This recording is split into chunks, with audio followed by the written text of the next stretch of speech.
Sir, Bihar चुनाव में Nitin sir प्रणाम करता हूं, कांग्रेस की कुल जमा 6 सीटें आई, इससे ज्यादा तो लालू जी के बच्चे हैं।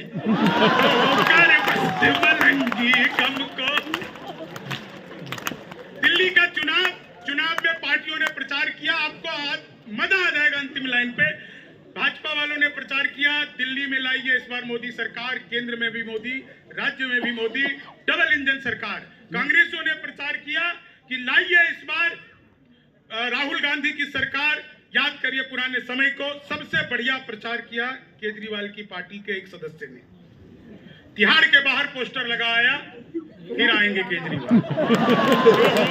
मस्त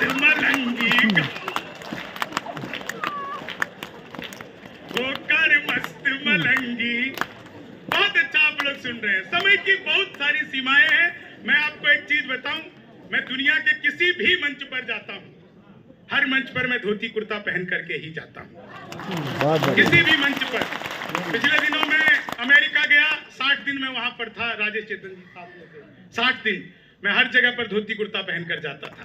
न्यूयॉर्क में धोती कुर्ता पहनकर घूम रहा था। टाइम्स स्क्वायर टावर एक जगह, वहां पर मैं धोती पहनकर घूम रहा था। कई लोग तो वहां पर कुछ भी नहीं पहनकर घूम रहे थे। मैं तो धोती पहनकर घूम रहा था। एक अंग्रेज ने ऊपर से नीचे तक देखा, बोला व्हाट इज दिस? मैंने कहा धोती। बोला व्हाट धोती? मैंने कहा फुली एयर कंडीशनर। मारो। सच बता रहा हूं, अंग्रेज को समझ नहीं आया, उसने पीछे से मेरा धोती का लान पकड़ लिया, बोला व्हाट इज दिस जेंटलमैन? मुझे गुस्सा आया, मैंने उसका टाई पकड़ लिया, मैंने कहा you tell me first what is this gentleman? बोला this is my neck tie. मैंने कहा this is my back tie.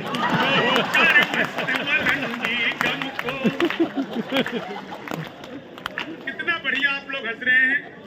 लेकिन सर, मुझसे कई लोग पूछते हैं ये ज्यादातर बिहारी IAS IPS क्यों बनते हैं? मैं बताता हूं, बाकियों में जितना दिमाग है उतना तो हमारा खराब रहता है।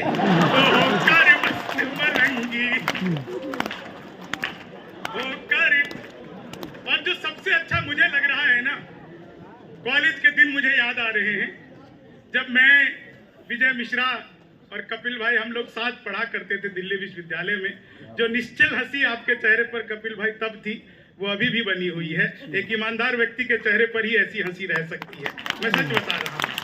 मैं 4 लाइन पढ़ता हूं और कुल मिलाकर के 2 मुक्तक, समय सीमा का पूरा ध्यान रखूंगा साहब।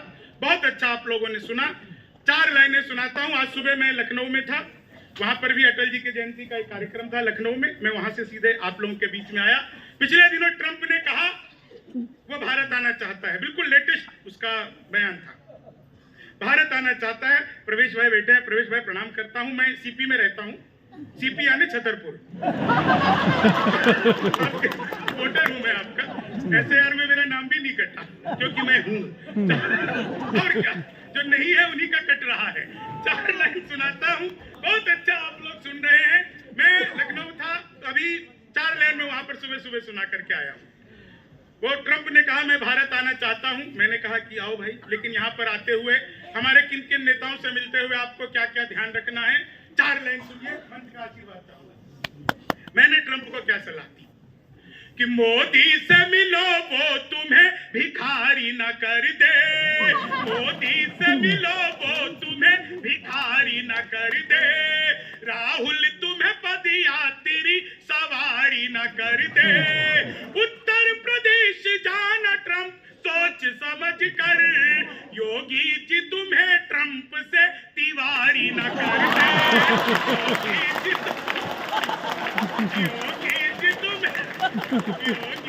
तुम्हें ट्रंप, योगी। अब देखिए 2 लाइन में ऐसी जिसमें हास्य भी है, व्यंग भी है और आप सबके मन की बात भी है। मैं पढ़ता हूँ। पूरे बिहार चुनाव में 10 दिन में रहा, वहां पर हर जगह जाकर के मैंने ये सुनाया।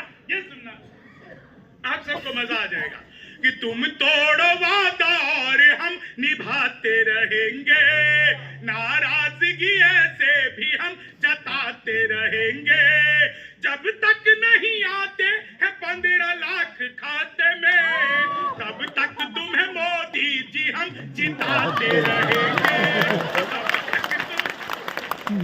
तक तुम्हें मोदी जी हम जिताते रहेंगे। आज सुनिएगा साहब, 2 अंतिम धन्यवाद धन्यवाद आदरणीय रेखा गुप्ता जी। वो कवि सम्मेलन की परमानेंट श्रोता हैं। न जाने कितनी बार राजेश चेतन जी के माध्यम से उनसे इतनी बार मिलना हुआ और पूरी रात कवि सम्मेलन को उन्होंने सुना है। मैं सबको सचदेवा सर सबको ही मैं चेहरे से वाकिफ हूँ यहाँ पर, तो एक एक व्यक्ति से। जटिया जी हमारे बीच में सर, आपको सादर प्रणाम करता हूँ। ये सब अच्छे कवि हैं, मैं बहुत अच्छा कवि जी। सुनिएगा तो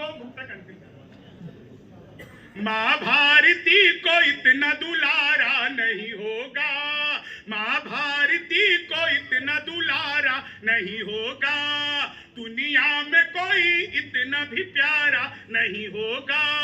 आएंगे कई लोग राजनीति में मगर अपने अटल जी जैसा दोबारा नहीं होगा, अपने अटल जी जैसा दोबारा नहीं होगा।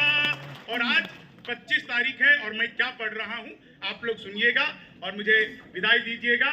मैं धन्यवाद करता हूं हिंदी अकादमी दिल्ली सरकार का, क्योंकि आप लोगों के सामने जो मैं 32 देशों में कविताएं जाकर के सुना चुका हूं वो मैं हिंदी अकादमी की देन हूं। मैं दिल्ली विश्वविद्यालय में पढ़ता था, एक कॉलेज में हमारी प्रतियोगिता हुई थी जहां पर जगदीश जी आए हुए थे हम लोगों को इनाम बांटने के लिए। जब उन्होंने प्रतियोगिता में मुझे सुना तो वहीं से मुझे पहला कवि सम्मेलन हिंदी अकादमी के माध्यम से मिला और आज मैं हिंदी अकादमी के मंच पर बहुत ही गौरवान्वित महसूस कर रहा हूँ अपने आप को। 4 अंतिम लाइन कि मन के मलंग मस्त फकीरों का देश है।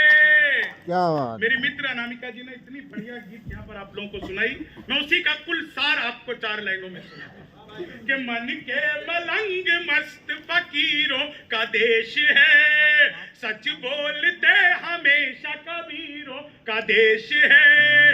हम विश्व गुरु दुनिया में कहलाते हैं क्योंकि सेंटा का नहीं अपना तो संतों का देश है, सेंटा का नहीं अपना तो संतों का देश है।